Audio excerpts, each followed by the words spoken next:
History is full of firsts. It's one small step for man, one giant leap for mankind. Many of those firsts shaped our way of life. For 70 years, KPRC Channel 2 has been proud to be pioneers in shaping television and Houston history. In a state the size of Texas, everyone can enjoy. Calls in the storms Thursday.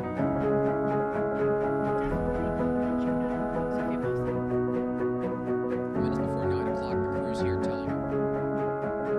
This is the first time in a long they had 11. As soon as some of your Isn't it good to work for a place that has a sense of history? And indeed it is. See, taking the president from Spring to College Station following his...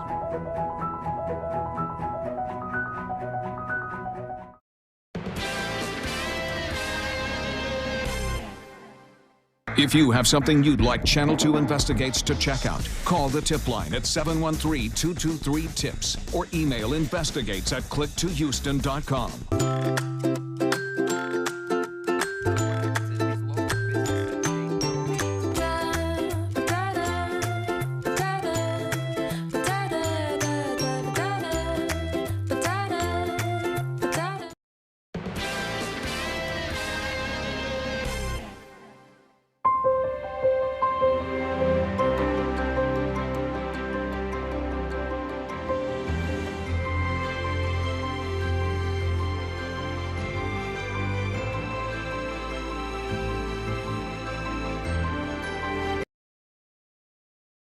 Live from KPRC, this is Channel 2 News at 10.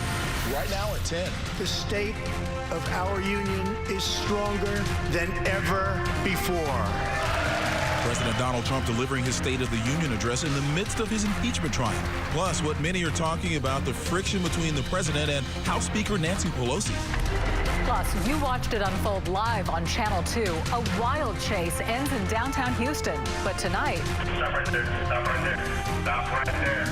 We've got the video showing how it all began.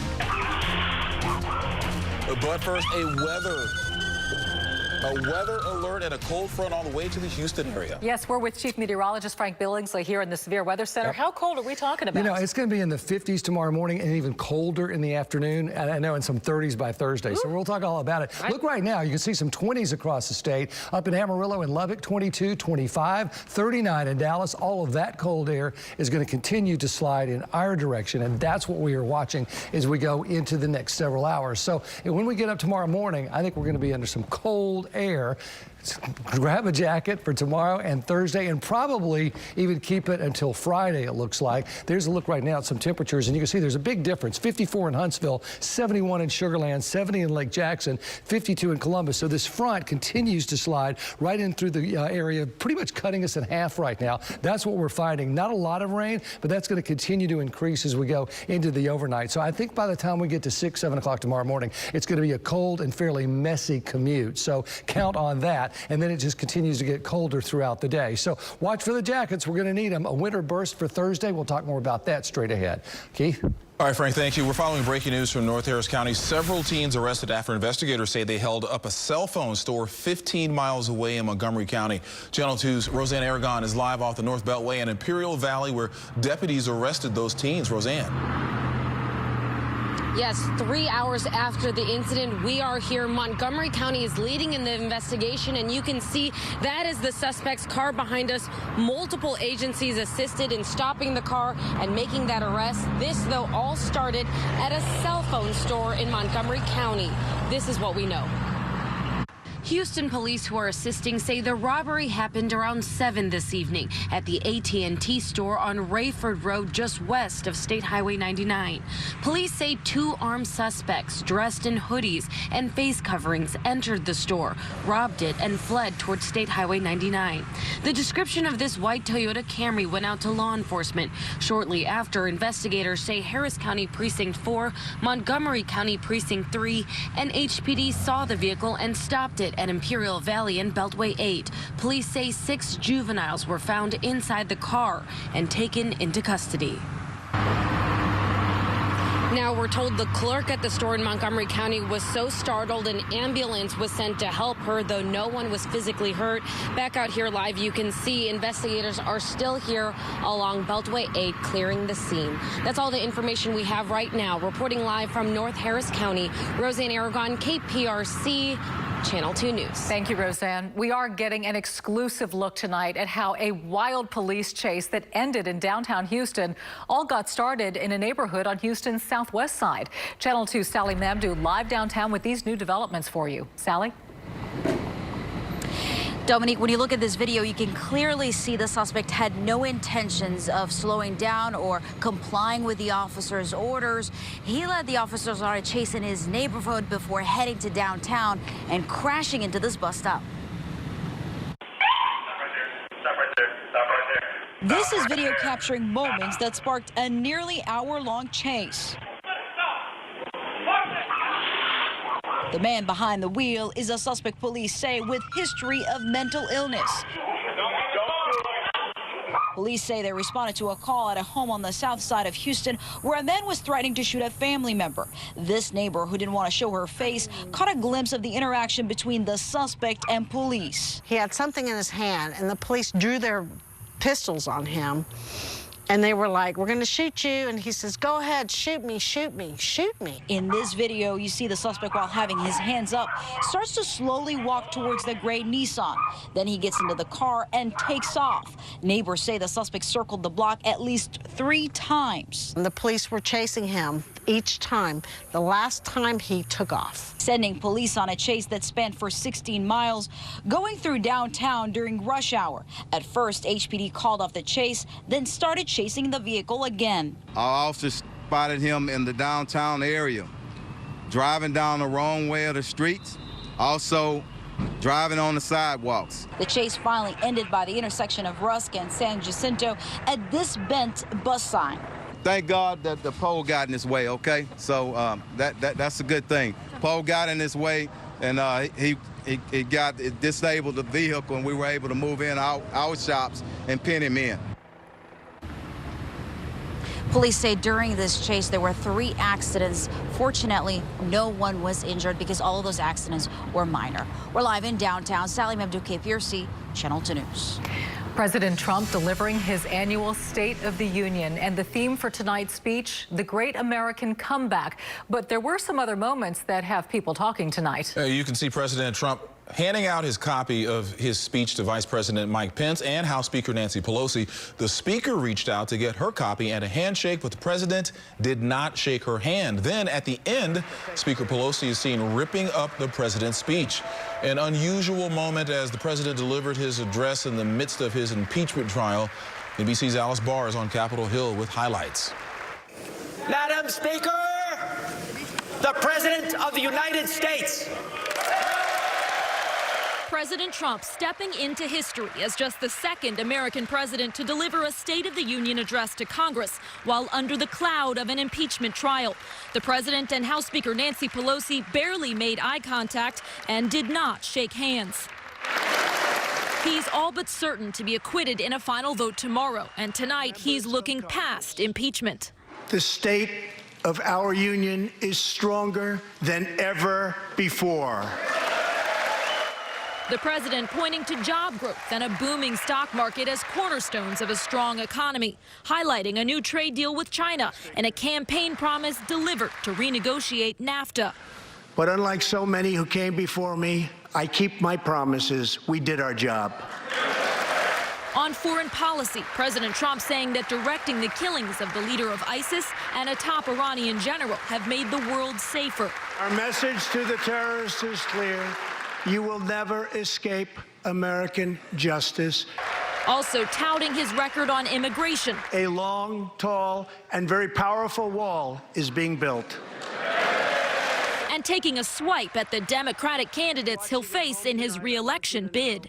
We will never let socialism destroy American health care. The president saluted the family of a soldier serving in Afghanistan and in a dramatic reveal brought him out to reunite with his wife and kids, also interrupting the speech to award the Presidential Medal of Freedom to conservative radio host Rush Limbaugh, just diagnosed with stage 4 cancer. A polarizing moment in a visibly divided room that at times took on the feel of a campaign rally for Republicans and a protest for Democrats. The address that started with the president and Speaker Pelosi not shaking hands ended with the speaker tearing up his speech. Alice Barr, NBC News, Washington. The Democratic response given tonight by the Michigan governor there, Gretchen Whitmer, in her speech, she chose to tout what Democrats are doing, especially with improving infrastructure. All across the country, Democratic leaders are rebuilding bridges, fixing roads, expanding broadband, and cleaning up drinking water. Everyone in this country benefits when we invest in infrastructure. Congressional Democrats have presented proposals to keep us moving forward, but President Trump and the Republicans in the Senate are blocking the path. You can watch more from the State of the Union and the Democratic response, plus analysis at click2houston.com. Tomorrow, senators are set to render their verdict in the president's impeachment trial. The Senate is so far split along party lines on that vote, except for Utah Republican Senator Mitt Romney, who had previously voted for witnesses to be called in that trial. Romney now appears to be the only Republican who could possibly cross party lines to convict the president. The former presidential candidate has not said how he's voting. Strange developments, meanwhile, in the race for the White House. Iowa Democratic officials late today struggling to explain what went wrong with the app used to report caucus results. With only 62% of the vote counted, Mayor Pete Buttigieg is in the lead with 27% of the vote, followed by Senator Bernie Sanders with 25%. Senator Elizabeth Warren and former Vice President Joe Biden round out the top 4. Channel 2 anchor Sion Rhodes is in Iowa tonight with the newest information. Still lots of questions about what happens next after the most chaotic caucus in Iowa history. They're not complete, but results are in from a majority of precincts, and they show our campaign in first place. Democratic presidential hopefuls celebrating Iowa victories after moving on to New Hampshire to prepare for the next contest. We received more votes on the first and second round than any other candidate. The head of the Iowa Democratic Party calling the day-long delay unacceptable. I apologize deeply. The chaos caused by a new app that had technical issues. We found a coding error last night once we discovered some irregularities as the results started to come in. Republicans like Texas Lieutenant Governor Dan Patrick in Iowa supporting President Trump, seizing on the Democrats' messy moment. The Democrats are starting out deep in the hole against the president for 2020. The Iowa Democratic Party is promising a complete independent investigation. In Des Moines, Iowa, Sion Rhodes, KPRC, Channel 2 News. A judge has ruled that candidate Cynthia Bailey, a convicted felon, should remain on the ballot in the Houston City Council's District B election. Third place finisher Renee Jefferson Smith had argued that the previous conviction had disqualified Bailey from running. The special election is scheduled for May 2nd. A warning for women coming up, the possible link between sun makeup and asbestos. And way more than fish in a coral reef, what one snorkeler found while vacationing in Hawaii that has sparked a murder investigation. Next on Channel 2 News at 10. Tomorrow. Dealer. New at 10 o'clock tonight, a snorkeler in Honolulu is searching for answers after he found what appears to be a human skull wedged in a reef. The snorkeler captured video of this discovery Sunday afternoon and turned over the evidence to detectives. This morning, divers from the Honolulu Fire Department went into the water along with that snorkeler to try and locate the skull, but they had no luck. The snorkeler says he's not given up and just plans to return back to that spot to find it.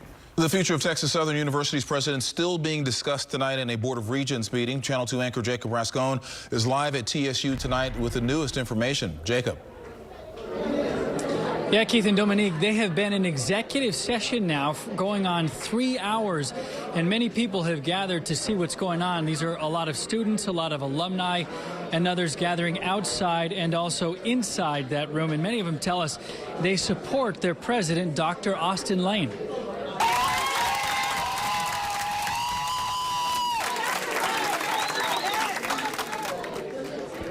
You may remember the Board of Regents placed Dr. Lane on administrative leave last month after what they called a months-long investigation into inconsistencies in the admissions process, but they did not explain Dr. Lane's alleged connection to that investigation.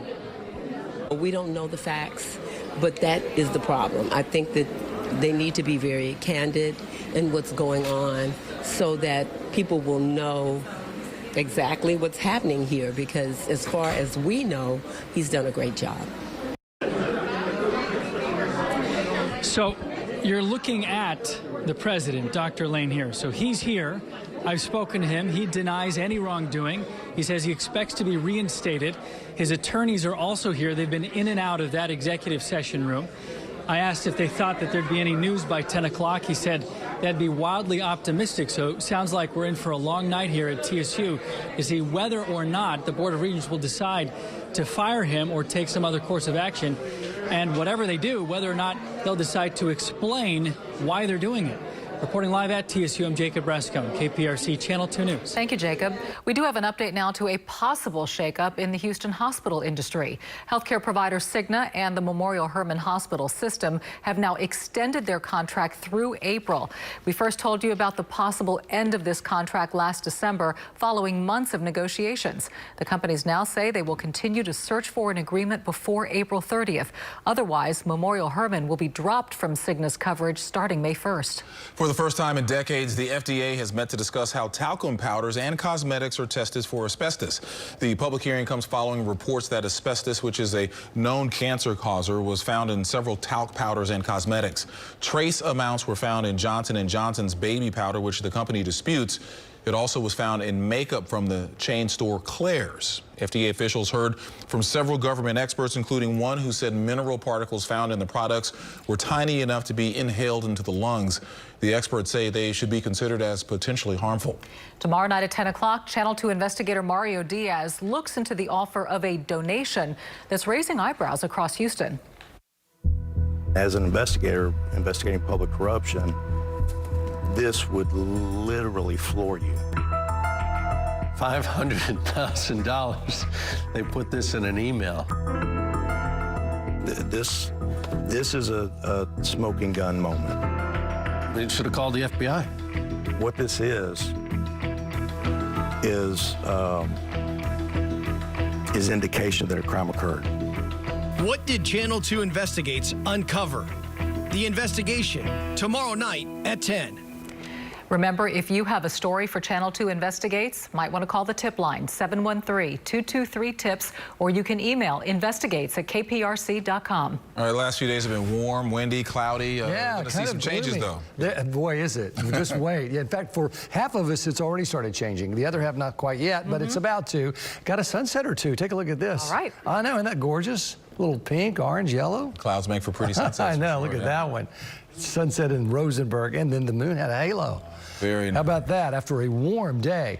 Look at the normals, 65, 80, just 1 degree away from the record. Up at Bush, 79 at Hobby, 73 a degree away at Galveston with the record at 74. So we're in the 50s and the 60s and the 70s right now. You can pretty much draw a line with your eye there from Columbus up toward Conroe, Katy at 58, Sugar Land at 71, Conroe at 58, Bush at 68, 71 at Hobby. So the cool air like molasses is on the way in. You look at the winds, there's where the split is. So we've got this north wind out of Conroe and Tomball and Katy, still a south wind in Sugar Land and Pearland at Hobby. But it's on the way for everybody. Back out to our northwest, there are winter storm warnings and advisories for much of the state. This little bit of orange right here, that's actually a blizzard warning for the Guadalupe Mountains. 50-mile-an-hour winds, 4 to 8 inches of snow. So there it is. Amarillo was looking for 5 inches, but this has really shifted to the south. So it looks like they're going to miss most of this, but it's a mess from Midland up toward Wichita Falls. This front is going to continue to not be really much of a rainmaker for us. I think it's going to be a bit messy tomorrow. By the time we get to noon, most of this will have moved on out of here,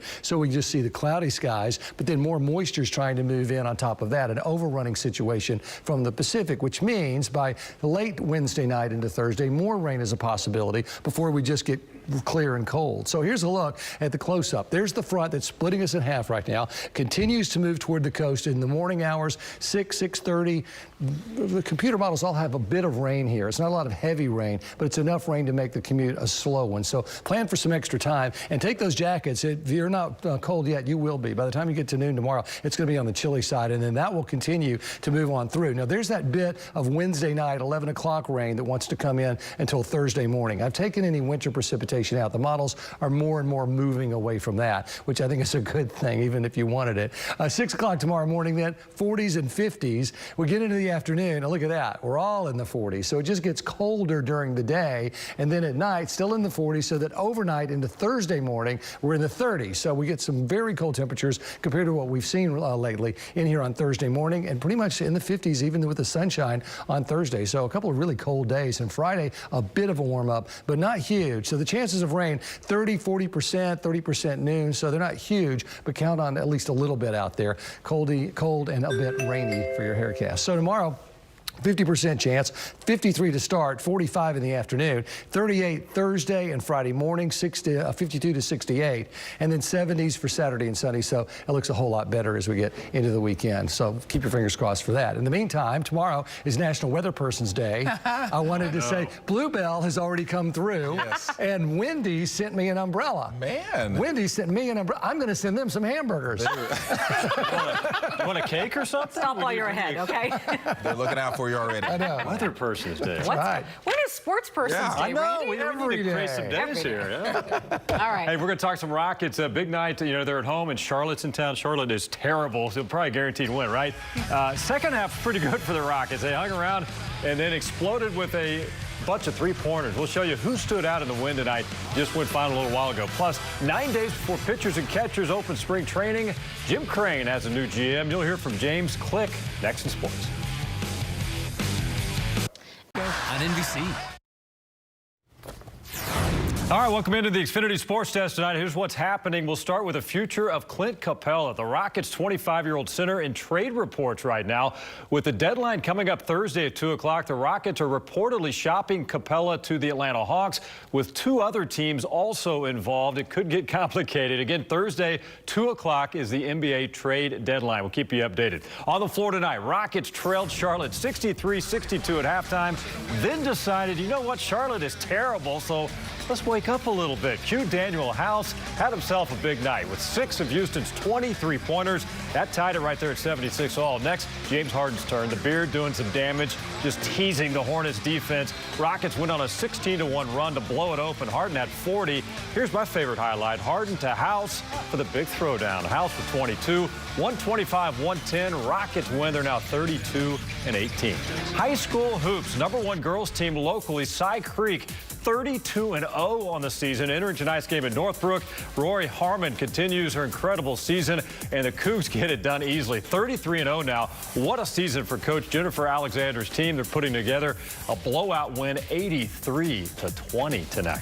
Astros owner Jim Crane has filled his 2 major slots. Dusty Baker last week, and now new GM James Click is officially on board. Click was introduced at a news conference this morning at Minute Maid Park alongside Crane and the new skipper, Dusty Baker. Click is 42 years old, but has a really nice resume, rising the ranks the past 14 years in Tampa with the Rays organization. The last 3, he served as VP of Baseball Operations. Under his watch, it all starts with a positive culture right here in Houston. Culture is something that I take very seriously, and I think we'd like to do everything we can to continue to make sure that this is an employee-first culture, kind of place where people want to work and are involved and engaged. And I have every faith that we are going to be able to create that and continue the positive culture that we have here at the Astros. With his experience level and you know, his interaction with the guys and our entire staff, I think he's definitely the right person, and I have no reservations whatsoever putting him in this job. I know he can do it. Yeah, the work starts now with spring training opening next week. How about this? The process of moving everything from Minute Maid Park's clubhouse and equipment room began. Uniforms, hats, bats, pine tar. You also have to have a lot of bubble gum and sunflower seeds at spring training. That's what I'm talking about. Hey, you name it. It's on its way to West Palm Beach. Here's Dusty Baker today on his quick transition. You know, it takes a while to, you know, to know the personnel. And so I just, you know, going in with eyes open, mind open, and just trying to get this together as soon as possible. All right, Dusty, today we'll be there with the Astros next week. Baseball is back. A lot of people ready for it. Yes. All right, and we'll be right back. Stay with us. This is home. Just before Fallon, have any of you ever had trouble hearing your kids from the backseat of your car? Well, Cadillac has unveiled a feature in its new vehicle that might be able to help you out. The company's 2021 SUV will have embedded microphones that will be able to pick up voices and pump them through the sound system so all passengers can hear them. The SUV, so kids actually might not like that. The SUV also will come with hands-free driving. The new Escalade going to go on sale this summer. The next year's version, I think, is going to make coffee and bacon. I know, right? Wow. It's doing everything. The whole point of having the kids all the way in the back was so that you didn't have to hear what was going on back there. And they're like, I have homework, don't tell mom. Communal driving. When they're fighting over here's my Wendy's umbrella, by the way. Does it open up to the size of the square? No, it's just, no, it doesn't. Well, because of the hamburger patties, a square. There you go. Okay. Well, at least we know it works. Very nice. Yeah. Yeah. Nice weather. And thanks, Bluebell. Yes. Okay. What next? What's coming tomorrow? Three Brothers Bakery. Wow.